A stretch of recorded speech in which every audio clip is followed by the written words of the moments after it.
Hi there, Erin from Holy Health. So, sunlight and how fantastic it is, and why we maybe need to reconsider our vilification of it over the last 30, 40, 50, 60 years. There's been a significant interest in our long history to ancient times. The Egyptians, the Arabics, etc.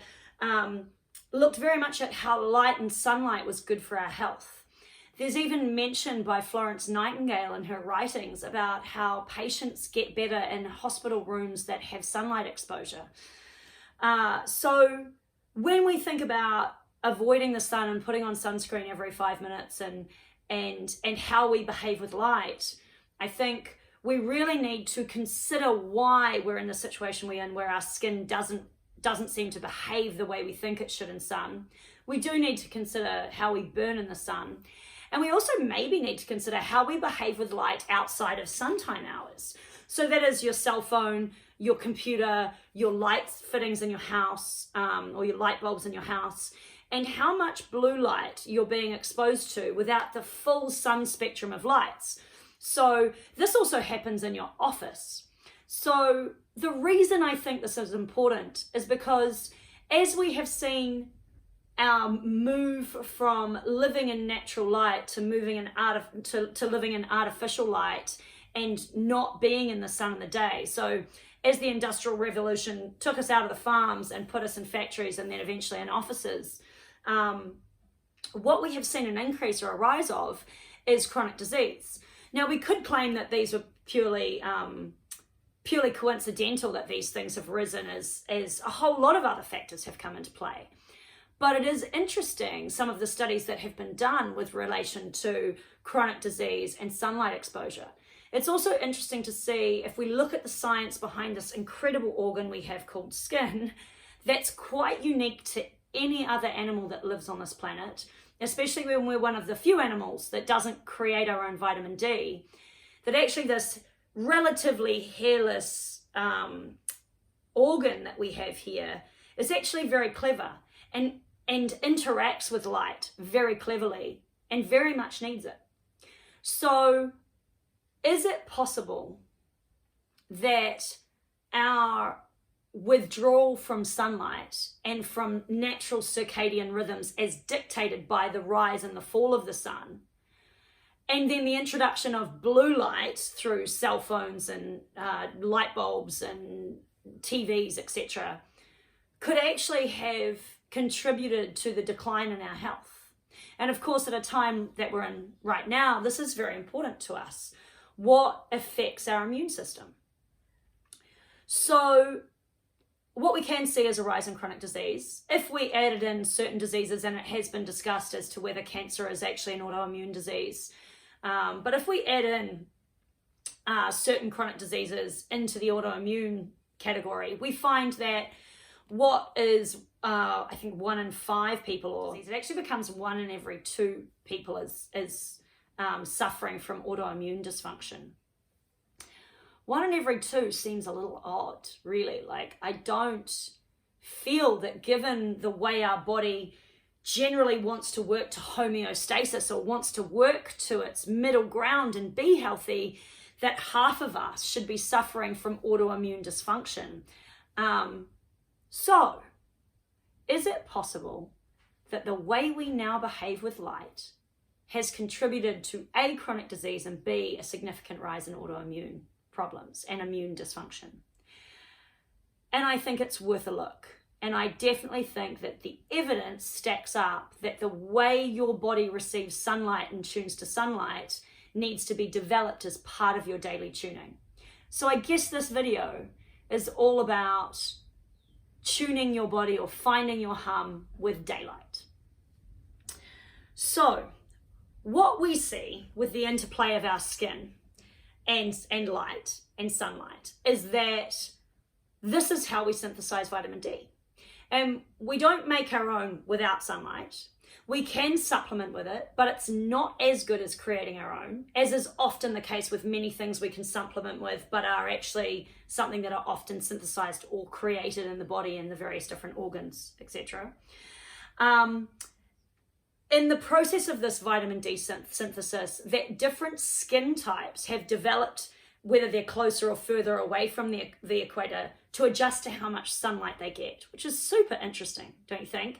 That if I live like nearer the equator where I get more sunlight, my skin has adapted over generations to absorb more light, need more light, and behave better with more sunlight.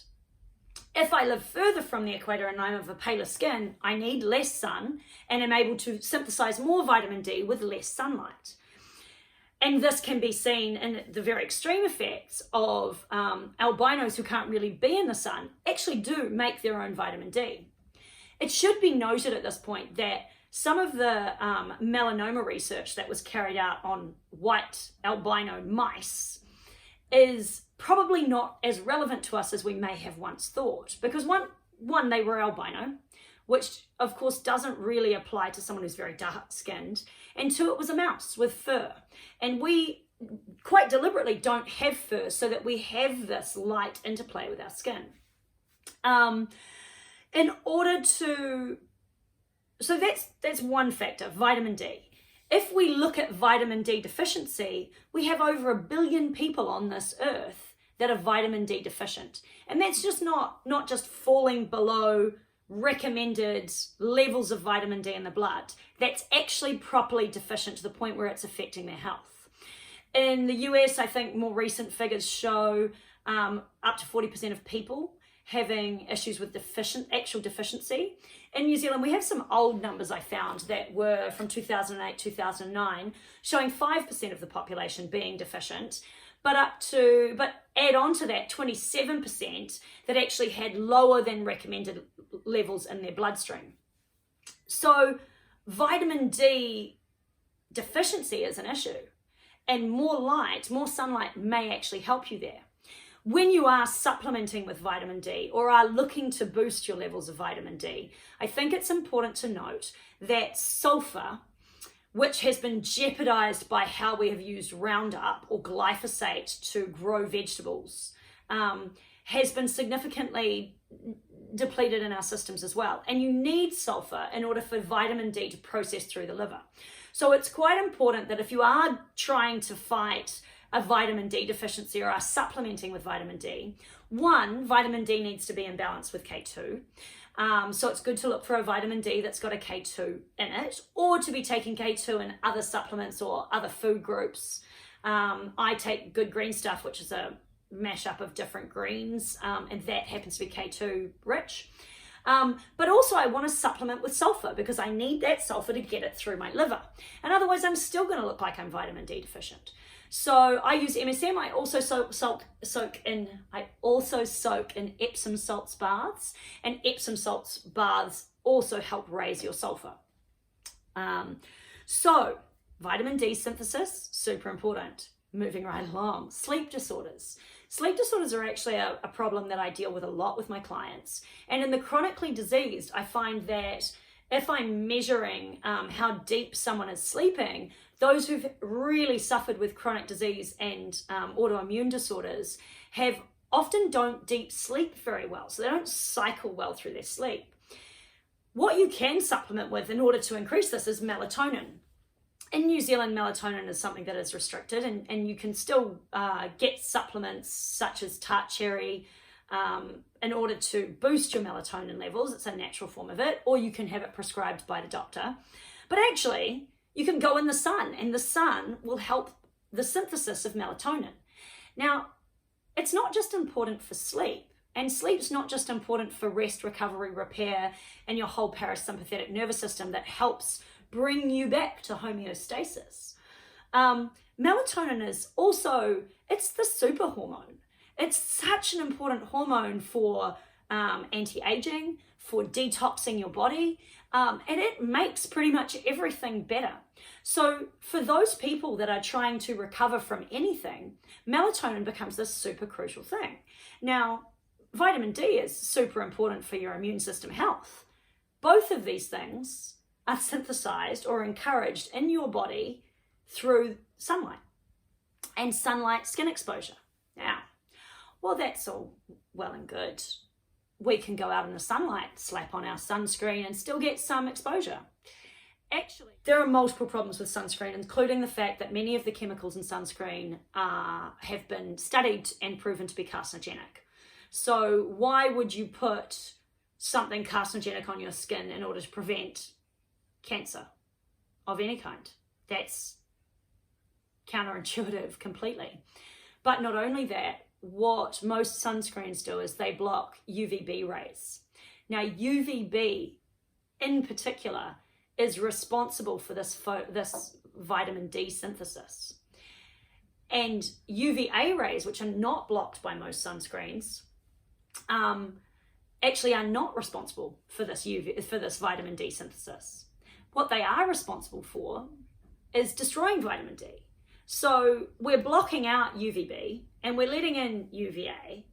And actually what this is doing is destroying our vitamin D reserves and preventing us from synthesizing it from the sun. And so there was actually an interesting study done on sailors on people working on boats in New Zealand. They actually found that since the 1980s, there's been a significant increase in skin cancer and melanoma in those people working on those boats. Now, since the 1980s here in New Zealand, we have been encouraging the use of sunscreen. So we've seen this massive rise in sunscreen usage, and we've still seen a massive increase in melanoma and skin cancer in people who work on boats. How is that happening? Well, I would suggest that by not allowing the synthesis of vitamin D, by this potential increase in vitamin D deficiency or depleted vitamin D reserves, that people's immune systems are weaker, and that their ability to create or have a good, healthy immune system and fight things like skin cancer and melanoma is depleted.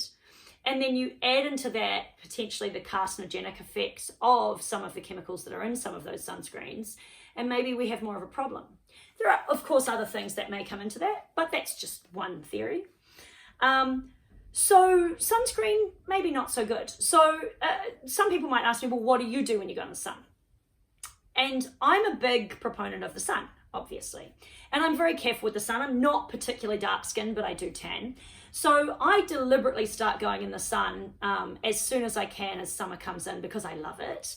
But also because I want to tune my skin, much like we would have once upon a time, by living in the sun and transitioning from winter months to summer months. So what I do is I will go out for 10 minutes on each side of my body, no sunscreen, and get as much of me naked in the sun as I can. It should be noted that I'm not a particularly unwell or jeopardized human being, and I am not taking any immune suppressants, which would make this something that you want to do with a lot more care, and with some more advice than I'm about to give. But my suggestion is here, instead of going out and getting burnt, which is not recommended and would be considered damaging your skin, go out and get in the sun for 10 minutes on as much of your body as you can at the start of summer, and continue to do that. And I actually increase that. By the time I'm in midsummer, I'm doing it for an hour or so, and my skin has no problem with that. I don't burn. I also use a really cool product called astaxanthin. This is the red algae that fish eat, and this red algae is responsible for turning them pink. I think it's also the same algae flamingo eat that turns them pink. And this particular algae actually helps your skin to tan better. When I'm out in the sun deliberately absorbing sunlight, I'm very careful not to wear sunglasses, because the photoreceptors in my eyes help arm my skin as much as the photoreceptors in my skin help arm my skin and my eyes. So sunglasses may also be responsible for some of the other problems that we have developed. I find now, and I love my sunglasses, I'm a real fashion whore for those things. I find now I only wear them to drive when I really don't want to have sunlight streaming in my eyes. But also getting my eyes to receive the sunlight is super important for how my skin is going to behave. But also it's super important for my circadian rhythms, and it's also important for my eye health. This moves us into also going back to that blue light issue. We may want to look at blue blocking our eyes at night when we're using screens so that we're not receiving that light. Disease, mitochondrial function. Okay, so what we can see in the chronically diseased is that their mitochondrial function is significantly depleted. We can even see that their cells leak light, more light than the healthy. So it is actually a fact that your cells absorb light, and it's a fact that they leak it. And the sicker you are, the more you leak light. This whole concept of the fact that we even leak light suggests to us how important light actually might be for our systems. So your mitochondria is the energy system in your cells, and your body is made up of a bunch of cells. So the better your mitochondria functions, the better your whole cell is, essentially, or your collection of cells is. So when I have dysfunction in my body or dis-ease in my body, I am going to have a lowered mitochondrial function. It's super interesting that mitochondrial function is tuned by sunlight and tuned by the light receptors on our skin. It's also untuned by blue light saturation after sunlight hours. So we bought in really good lighting because we wanted to increase the ability to work later at night and in winter months. And this was a nice idea, but actually studies have shown that this increases it only for a very short span, 20, 30 minutes. And then actually we have a significant drop off in our brain function anyway. Also, then what it does is it's telling our body it's daytime when it's not daytime. And so we start going to bed later and later and later. So instead of getting up with the sun and kind of going to bed with the sun or going to bed after a bit of meditation and the light going down, we actually now sleep in later, we go to bed later, and we have more sleep disorders, we have more depression, we have more insomnia. All of these things have been shown. So a myriad of diseases, depression, and sleep disorders have all been shown and studied to be improved by sunlight and by working with light. Mitochondrial function is also jeopardized by exposure to dirty electricity, by exposure to EMF radiation from cell phones, computers, etc. So, and there's a huge discussion right now in the alternative world about the damage that 5G has done to our mitochondrial function and what that might mean in the current crisis that we have. And if you look at the scientific research on it and you look at the people who work with electromagnetic fields toxicity, you will see that they all concur that electromagnetic fields toxicity is damaging our mitochondrial function. What's super interesting is the way our red blood cells interact when they come to the skin surface and collect that sunlight is to regenerate mitochondrial function. So whilst your cell phone and your computer might be damaging your mitochondrial function, sunlight can help repair it. And this is where we move into blue light and what blue light does. Blue light ages your skin. Blue light makes you fat. Sunlight makes you skinny. It sounds very simple, but it's true that we can see that even the photoreceptors around cellulite help to create a brown fat metabolism situation of cellulite and white fat.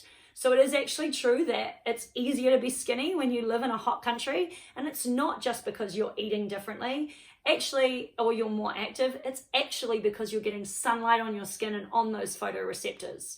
You're also more likely to be less covered up, so you're more likely to receive light on problem areas. So, but also that blue light, it keeps you up later, it messes with your circadian rhythms, it changes the stresses in your body, it taxes your mitochondrial function. All of this down-regulates your system. So, in short, blue light bad, sunlight good. If you're not adapted to being in the sunlight, you want to consider how you're going to tune your system to it. So small little doses with no sunscreen, in the sunlight, not burning your skin, preferably first thing in the morning to tune that circadian rhythm so that you're going to sleep better. And also being out in the light as the sunlight disappears is super good for tuning that circadian rhythm, and getting out in the sun as much as you can during the day, even if it's just for little intervals. If you're a little bit healthier and you've done a bit of tuning, you can take longer periods of time, and where you can, adapt your world to being outside when the light is there. With regards to blue light in offices, this also has been proven to be problematic for our skin and what it does to our skin, because we're getting a disproportionate amount of one spectrum of light that comes from the sun. So supplementing with infrared while you're in your office could be super beneficial to balancing out some of that imbalance that blue light is giving you, and should help your mitochondrial function as well. And then when we're at home at night, what else can we do? We can change all our light bulbs. There's actually a company I found in New Zealand. What was it? Blue light blocking something or other. And they sell blue blockers, basically, good old fashioned 90s blue blockers, but high quality ones. They also sell light bulbs with the blue light reduced light bulbs, or blue light absent light bulbs, so they're red focused. You can also use the old filament bulbs, not the new ones. They have LED in them, so you don't want those. Some people are like, oh, well, I can put a light filter on my phone and I can turn down the light filter, or how much light my phone is projecting or my screen is projecting. And it's like, yeah, unfortunately. So yes, filtering the blue light out on your phone is helpful, and Apple has a function for that. I'm not sure about, I know you can buy apps for your Samsung, etc., and your computer. But actually, once you cut your screen down below 50% lumen, 50% of the luminosity of it, it starts flickering more, and that flickering is not good for you if you're trying to tune your circadian rhythm in. So blue light blocking glasses that cover that front vision. The side vision's not so important, but if you want to be more careful with that, you can get full wrap glasses. Changing your light bulbs out, and also just turning your screens off 2 hours before you go to bed would be super helpful. I do think that that's a great time for reading books, playing games and interacting with the family, or meditation. So, and meditation of course has regenerative effects and is going to change what's happening in your mitochondria and your immune system and your rest and recovery parasympathetic. It's an excellent thing to do before you go to bed. So, what's your blue light exposure at night? Be mindful of your blue light exposure when you're in the office. If you can get yourself an infrared device to shine on yourself while you're there, I would recommend it. And get up in the morning, half an hour before the sun rises, and get out in the sun for a good 20 minutes, exposing your arms, etc., first thing in the morning. And last thing at night before the sun goes down, get out and again. Then whenever you can throughout the day. With regards to that really intense period of the day, like sort of around midday where we can really get burnt. If you're someone who doesn't need a lot of sunlight, i.e. someone who doesn't tan very well or doesn't tan much at all, then probably that's a good time of the day to avoid too much direct sunlight onto your skin. So yeah, wear clothes. I definitely recommend supplementing with astaxanthin for that extra skin protection. I found it super useful. I am, however, someone who likes to try to attempt to surf. And when you're attempting to surf, it's pretty impossible not to get burnt out in the sun when you're out there for hours. So I use pure zinc and organic sunscreens that don't have nasty oils in them. It is important to watch the oils that you eat. There is one more factor that I think is super important here that I haven't touched on, and I often talk about it with my clients, and I could do, again, a whole cast on why you should drink quality spring water. I use an alkalizer. It kind of mimics spring water, essentially, so it filters the tap water and then uses magnets in a remineralization process to give you as close to mineral water as you could probably get without actually having a spring in your house. It's important that the quality of the water going into your system when you're 70 to 80% water is not full of chemicals, because those chemicals interact badly with things like sunlight, as do bad oils like rice bran, canola, vegetable oils, of which those two actually are. Anything that basically sits in a plastic bottle and is a kind of a clear yellow color, that isn't cold pressed, that isn't basically one of the nut oils, avocado oil, coconut oil, butter, olive oil. If it's not one of the seed oils, it's probably not good for you. You can ask more questions about that if you like. So yeah, I think that answers everything. Get out in the sunlight, especially now that we are shut inside.